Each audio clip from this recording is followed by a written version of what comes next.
hao, halo semuanya, kembali lagi dengan Nubarta. Nonton bareng kita. Makasih ya udah setia menunggu updatean dari Nubarta. Semoga kalian masih akan tetap setia bersama Nubarta sampai akhir ya. Nah, kalau gitu nggak perlu lama lagi. Yuk langsung aja kita siapkan diri dan hati kita ke episode berikutnya. Selamat mendengarkan. Setelah memurnikan pil Xingqian Tianbu, Xiaoyan bergegas keluar untuk menemui Kaiyun dan yang lainnya. Dia mengatakan bahwa ada hal yang ingin diselesaikan sendirian.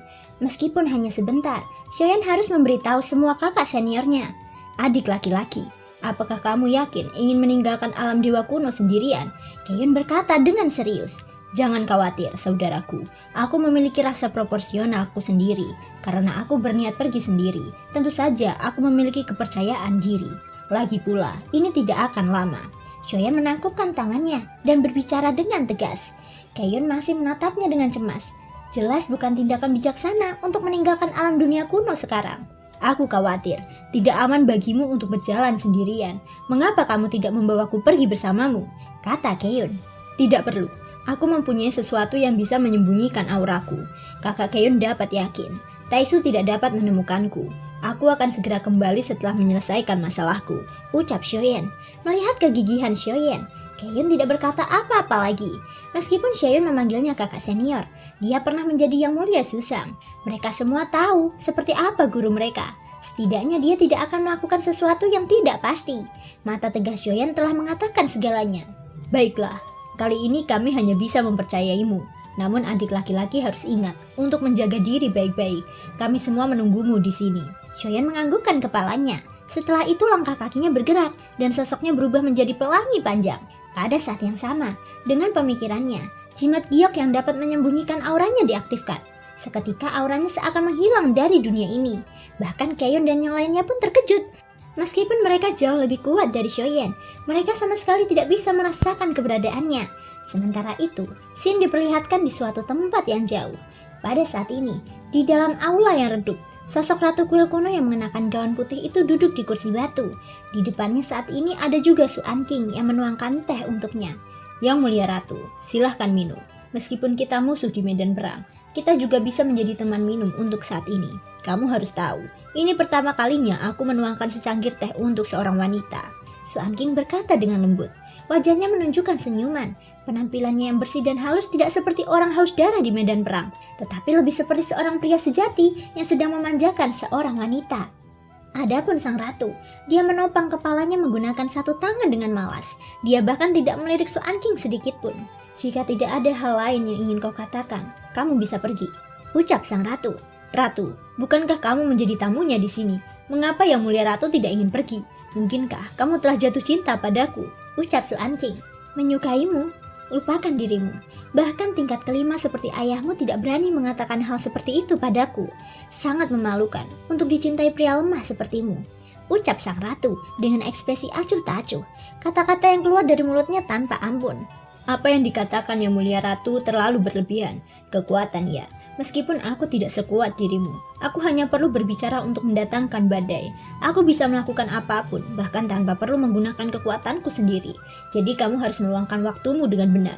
Jika kamu ceroboh, aku khawatir kamu tidak tahu kapan kamu tewas. Itu bukanlah hal yang baik.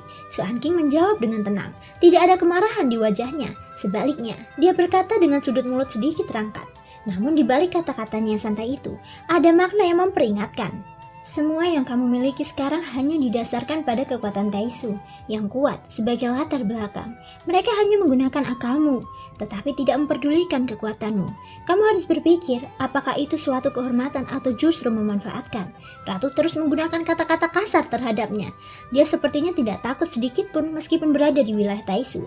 Itu benar, sang ratu adalah inti dari Taisuku. Dengan tingkat kekuatanmu di level ketiga keabadian dewa, wajar saja jika kamu tidak takut sama sekali. Su Anqing tidak terlihat marah meskipun mendengar penghinaan dari sang ratu. Setelah kamu kehilangan hal yang sangat berarti dalam hidupmu, maka kamu tidak akan memiliki rasa takut apapun lagi, ucap sang ratu. Tangan putihnya terulur saat mengambil cangkir teh dan menyesapnya dengan lembut. Ya, itu benar. Berbicara denganmu juga memberiku banyak manfaat. Jika kamu ingin pergi, aku tidak akan menghentikanmu, ucap Su Anqing. Aku tidak akan pergi. Lagi pula kamu sendiri yang mengundangku ke sini, ucap sang ratu. Apa artinya ini? Apa yang membuatmu tidak mau pergi? Su Anqing merasa bingung. Jika aku tidak ingin pergi, aku tidak akan pergi, jawab sang ratu. Su Anqing tersenyum tak berdaya. Dia benar-benar tidak dapat memahami pemikiran sang ratu. Secara logika, dia saat ini sedang berada di kedalaman camp musuh. Tidak hanya dia harus memperhatikan keselamatannya sendiri, tetapi justru menolak pergi. Su Anqing memandang wanita di depannya sepertinya sedang melampiaskan amarahnya.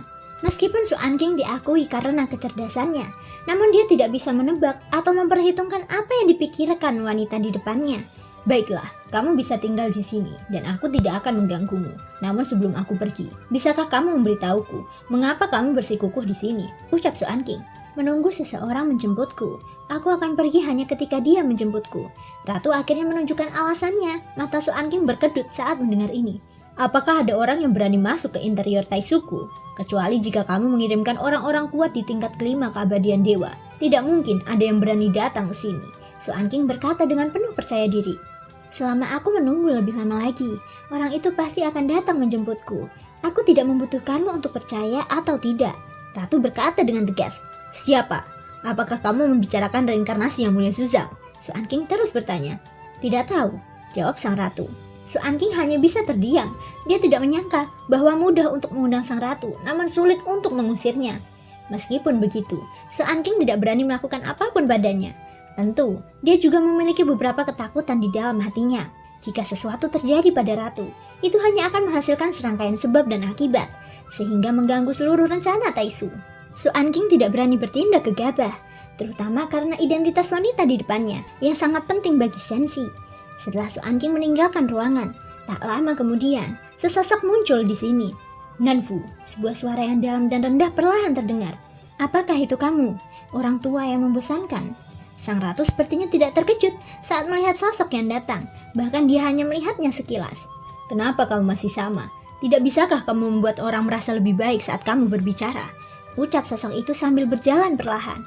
Sosok itu mengenakan jubah naga putih, ada mahkota emas di kepalanya. Tidak hanya penampilannya yang mendominasi, tetapi dia selalu menunjukkan auranya yang luar biasa. Adapun siapa sosok ini? Dia tidak lain adalah Suqian Taiyi. Aku hanya mengatakan yang sebenarnya. Kamu juga tahu bahwa aku tidak suka berbohong. Ratu berkata sambil mengangkat bahunya. Nanfu, kenapa kamu di sini?